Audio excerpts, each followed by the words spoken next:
මෙන්න තවත් ඡන්ද ප්‍රතිඵලයක්. ශ්‍රී ලංකා ප්‍රජාතන්ත්‍ර සමාජවාදී ජනරජයේ ඊළඟ රාජ්‍ය සේවකයන්ගේ ඡන්දේ බලාගෙන ජාතික ජන බලවේගය සහල් දීමනා කටයුතු කරගෙන යනවා. මේ සහල් කිලෝ 20ක් රාජ්‍ය සේවකයන්ට ගෙවීමේ ක්‍රමයට දෙන්නේ කොහොමද?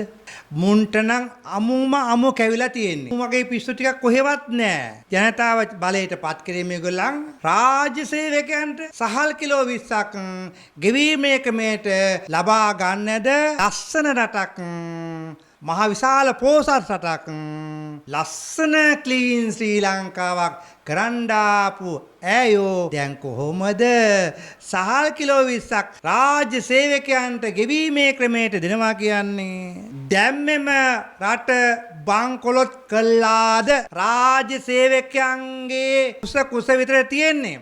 අහිංසක දුප්පත් ගම්මානවල ඒ අය කෑම බීම කන්නේ නැද්ද? බත්තියක් කන්නේ නැද්ද? පුන්නක්කුද කන්නේ? තොපි පුන්නක්කු කාපියව තොපිට පුන්නක්කු දෙන්නම් රාජ්‍ය සේවකයන් සහල් දෙන්නම්. ඔන්න වත්මන් රජයේ රාජ්‍ය සේවකගේ ඡන්ද බලාගෙන දැම්ම පටන් ගත්ත රාජ්‍ය සේවකයන්ට හාල්ලෙන් දීමන.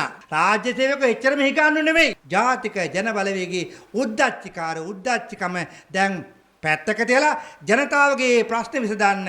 එහෙම නැති වුණොත් එහෙම ජනතාව අනිවාර්යෙන් පාට බැලලා ඵලය ගෝටා ගෝහෝම් කිව්වා වගේ අනුර ගෝහෝම් කියලා බැස්සේ නැත්තම් මේ ජනතාව තව ටික දවසින් මට බත්තර මුල්ලේ සීරත්න හාමුදුරුවෝ කියලා කියන්නත් යන්න එපා. දැන් රීලාව වදුරු හැම තැනම කිසි දෙයක් තියාගන්න බෑ. නමුත් මතක තියාගන්න ගැන්න රිලෙවකුත් නෑ. රිලාව යාපු දූපතකුත් නෑ. කොහේ ඉන්නවද දන්නෙත් නෑ. මුන් ටික නම් රිලාව වගේ ඉන්නවා.